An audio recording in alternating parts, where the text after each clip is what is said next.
today we'll chat about protein. It's everywhere, right? Especially in the fitness world. So is it just for bodybuilders and athletes, or is it for everyone? We'll break it down today so that you can understand why protein is essential, and more importantly, how to make it a natural part of your everyday life. All right, so it doesn't work eating this thing while I talk, but whatever. All right, so you've probably heard that protein is one of the building blocks of life, or it's made up of amino acids. And you're thinking, what are amino acids? Well, that's for a different video. Just know that amino acids are essential to repair tissues, build muscle, and support countless other functions like skin health, hair, and your immune system. But why is all this important to you?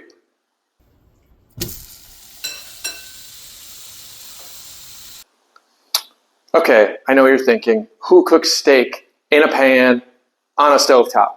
Well, it's snowing outside, so I can't use the grill. Anyway, one of the biggest things that protein is known for is helping your muscles recover after workouts. But it also keeps you feeling full after meals, provides the structure that your body needs, and protein is the key player, whether you're active or you just want to feel your best.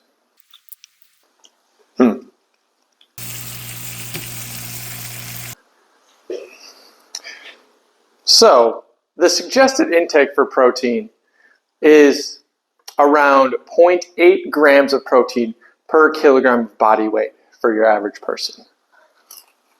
So, for those that are active, you want to get a little bit more. The goal is 1.2 grams to 2.0 grams per kilogram of body weight.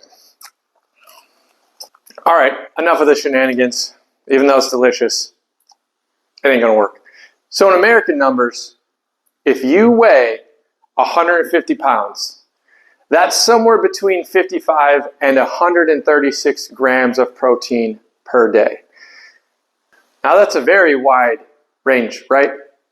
I would personally suggest sticking to the higher end. It would be safe to aim for about 0.5 grams of protein per pound of body weight. So again, for 150 pounds, aim for at least 75 grams of protein. And for active individuals, you want to get even more.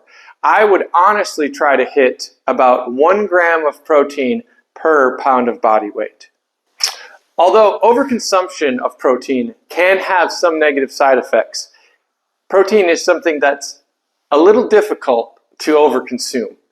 Most excess protein is either stored in fat or it's excreted. Try keeping track of your protein for a day. It's actually somewhat difficult to consume as much as you need. You probably don't consume as much as you think you do as well. This will also give you a little basic info on how much protein certain foods have.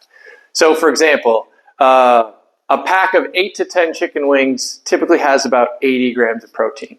Or a quarter-pound burger has somewhere around 20 grams. Speaking of foods that contain protein, let's dive into it. Where do we get protein, you might ask? Or you might already know. But here are some of the best options. I will also do my best to keep my bias out of this and just simply lay out the facts. Starting with animal-based proteins. Think chicken, beef, fish, eggs, or dairy. These are all complete proteins, meaning they have all of the essential amino acids that our body needs. Again, amino acids will be covered in another video. Now, for plant-based proteins, you have beans, lentils, tofu, quinoa, and nuts. These are all good options as well. Plant-based proteins do not contain all of the essential amino acids that our body needs, so the best option would be to combine all of them.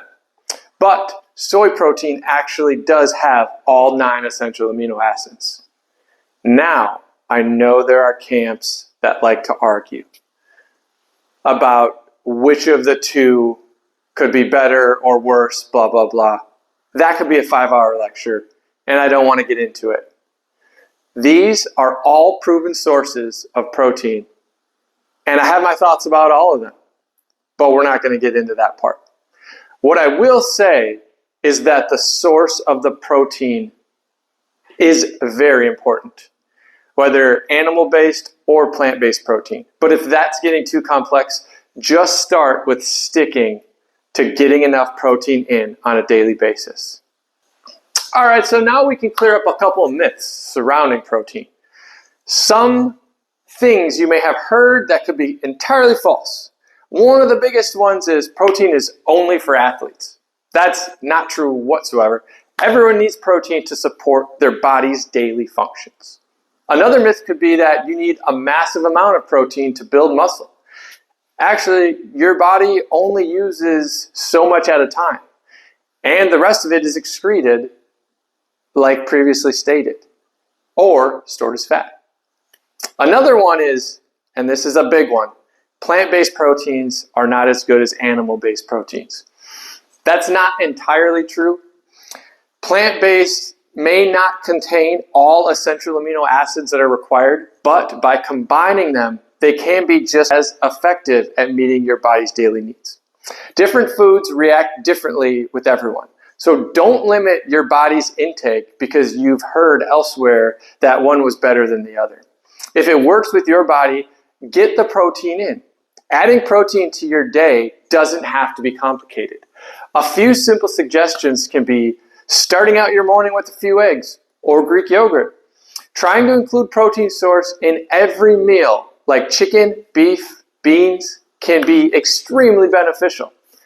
Also for snacks, I'm a huge snacker. I love snacking. Think nuts, seeds, or even a protein shake. Small changes like these can make a big difference to your daily consumption and overall health. Protein isn't just for athletes. It's for everyone who wants to live a healthier life. It supports your body's recovery, energy, and overall health. So if this helps simplify a couple things about protein, be sure to check out our future videos about living pain-free and performing at your best. Check out dualtransformed.com and download our app for more.